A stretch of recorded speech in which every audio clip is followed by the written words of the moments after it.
जैसे आप लोगों को मालूम है कि इस बार जो है 2026 में जो बोर्ड एग्जामिनेशन हुआ है 12वीं का, और बोर्ड एग्जामिनेशन समाप्त भी हो चुका है।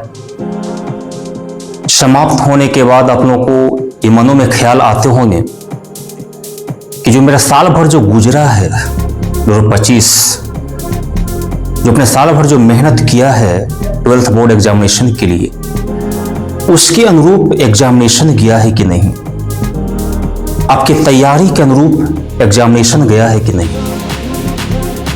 और एग्जामिनेशन खत्म होने के बाद, फिनिश होने के बाद आप थोड़ा सा ये भी पैनिक में होंगे, उलझन में होंगे, रिजल्ट कितना दिनों के बाद आएगा 12th बोर्ड एग्जामिनेशन का।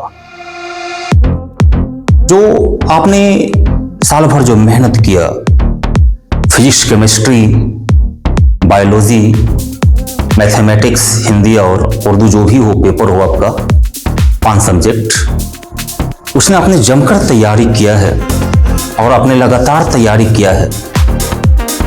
लेकिन उस तैयारी में कुछ कमी के कारण कुछ विषयों में,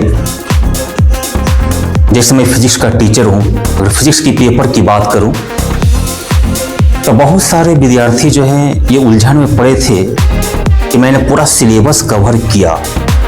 कोई भी विद्यार्थी जहां भी पढ़ता हो, पूरा मैंने सिलेबस को कवर किया कि कवर नहीं हुआ, उसको आप दिमाग में रखते हुए सोचते होंगे मेरा क्वेश्चन जो है फिजिक्स का पेपर में, चाहे केमिस्ट्री का पेपर में, चाहे मैथमेटिक्स का पेपर में, मुझसे कितना सोल्व हुआ है, मैंने कितना क्वेश्चन को अटेम्प्ट किया है, क्या मैंने फिजिक्स में थ्योरी में 70 में 70 किया है कि नहीं किया, क्या केमिस्ट्री में मैंने 70 में 70 किया है कि नहीं किया, क्या मैंने मैथमेटिक्स में 100 किया कि नहीं किया। आपके दिमाग में ख्याल चलता होगा, आप परेशान रहते होंगे। लेकिन जहां पढ़ते होंगे, जो साल भर आपने पढ़ाई किया है, उसमें आप सोचते होंगे कि साल भर जो मेहनत जो आपने किया है टीचरों के साथ, वो जो है क्या कारगर साबित होने वाला है आपका बोर्ड एग्जामिनेशन में,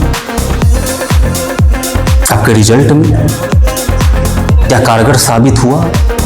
ये बातें आपके दिमाग में चलता होगा। बाबू, सिलेबस 12th का सिलेबस बहुत लॉन्ग है। आपने जहां भी पढ़ा, कोई टीचर आपको पूरा सिलेबस जमकर पढ़ाए होंगे। जैसे फिजिक्स की बात करते हैं, इलेक्ट्रोस्टैटिक से लेकर के कम्युनिकेशन सिस्टम तक आपने कहीं भी पढ़ा, लेकिन टीचर तो बोल दिए, आप भी समझ गए। अगर टीचर बोल दिए मेरा सिलेबस खत्म है, तो आप भी मान लीजिए मेरा सिलेबस खत्म।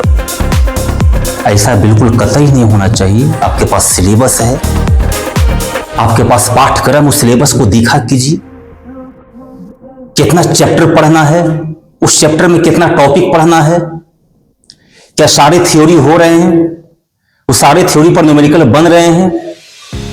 ये विद्यार्थियों का काम होता है, देखना सिलेबस को। क्या कोई टॉपिक तो नहीं छूट रहा, क्या शिक्षक कोई टॉपिक तो नहीं छोड़ रहे हैं, यह विद्यार्थियों को देखना होता है।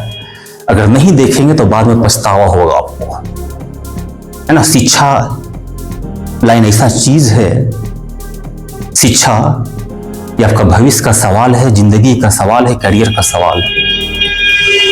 तो कहने का मतलब ये है, आप टॉपिक को देखा कीजिए, सिलेबस को देखा कीजिए, कहीं छूटे नहीं, ताकि आपका जो है बोर्ड एग्जामिनेशन में कोई प्रश्न नहीं छूटे। अगर आपको ईमानदारी से इलेक्ट्रोस्टैटिक से लेकर के कम्युनिकेशन सिस्टम, स्त्री वैद्युतिकी से लेकर के संचार व्यवस्था तक आपको जम के पढ़ा दिया जाए, चाहे हर चैप्टर का हर एक प्रत्येक टॉपिक को पढ़ा दिया जाए, तो आपका बोर्ड एग्जामिनेशन का एक एक सवाल बन जाएगा, एक एक प्रश्न बन जाएगा। आप बोर्ड एग्जामिनेशन में जब प्रवेश करेंगे, एग्जामिनेशन हॉल में निकलने के बाद आप इतना खुशी महसूस करेंगे, उसका आप आकलन नहीं कर सकते हैं। बात आ रही समझ? तो कहने का मतलब ये है, लॉन्ग सिलेबस होने के नाते बहुत सारे शिक्षक, बहुत सारे टीचर जो है, जैसे सुनने में आ रहा है कुछ कुछ जिलों में कि जो है सिलेबस को स्टार्ट करते हैं मार्च अप्रैल में और सितंबर अक्टूबर में खत्म कर देते हैं। ये बिल्कुल कतई जो है ये बर्दाश्त करने वाला चीज है ही नहीं। इतना लॉन्ग सिलेबस है, आप रेगुलर भी कोई भी टीचर 1 घंटे या 1.5 घंटा जम करके पढ़ाएगा, और जो टीचर मार्च में सिलेबस को शुरू करता है, प्रारंभ करता है और कहता है मैं सितंबर में खत्म कर दूंगा, अक्टूबर में खत्म कर दूंगा, ये बिल्कुल नामुमकिन है। और फिर सितंबर अक्टूबर में क्या होते हैं, आपसे दोहरा पैसा वसूले जाते हैं क्रैश कोर्स के नाम पर। इससे बचना होगा। आजकल के विद्यार्थी बहुत होशियार हैं, आपको टीचर से सवाल करना चाहिए, सर मेरा पूरा सिलेबस पढ़ा दीजिए, है ना, कोई भी विषय में, फिजिक्स हो, केमिस्ट्री हो, मैथमेटिक्स हो, बायोलॉजी हो, पूरा सिलेबस पढ़ा दीजिए, उसी मेरे लिए काफ़ी है, मेरे लिए बेहतर है, उस समय अच्छा तैयारी कर सकता हूँ। क्रैश कोर्स के नाम पर ठगी जो चल रहे हैं मार्केट में, तो बिल्कुल कतई होनी चाहिए। और टीचरों को भी सोचना चाहिए कि सिलेबस बच्चों को जो है पूरा समाप्त करें। ऐसा नहीं होना चाहिए कि फलना चैप्टर को पढ़ा देते हैं, फलना चैप्टर को छोड़ देते हैं, इससे सवाल नहीं आता, इससे सवाल नहीं आता, नहीं। अब क्वेश्चन पेपर के पैटर्न को देखेंगे कि हर एक प्रत्येक चैप्टर से क्वेश्चन रहता है। आपका जो है ऑब्जेक्टिव की बात करें, चाहे शॉर्ट क्वेश्चन की बात करें, चाहे लॉन्ग क्वेश्चन की बात करें, इसलिए है सभी विद्यार्थियों से निवेदन है कि जांच पड़ताल करके कहीं भी एडमिशन लें और पहले पता कर लें। मेरा 15 साल का अनुभव बता रहा है इस टीचिंग फील्ड में, 15 साल का अनुभव कह सकते हैं लगभग। मैं 2011 से ही पढ़ा रहा हूँ और मैंने जो पढ़ाया है, और इलेक्ट्रोस्टैटिक्स से लेकर के संचार व्यवस्था तक फिजिक्स में 12th में, वो जो है जो आप देख सकते हैं, अपने सीनियर से पूछ सकते हैं और यहाँ पर जो है आकर देख सकते हैं किस तरीके से पढ़ाई होता है। और लगातार टेस्ट भी होते हैं। इस बार मैंने 2025 में जो 26 में बोर्ड एग्जामिनेशन बच्चे दिए हैं, मैंने 163 टेस्ट लिया था, 163 टेस्ट लिया था।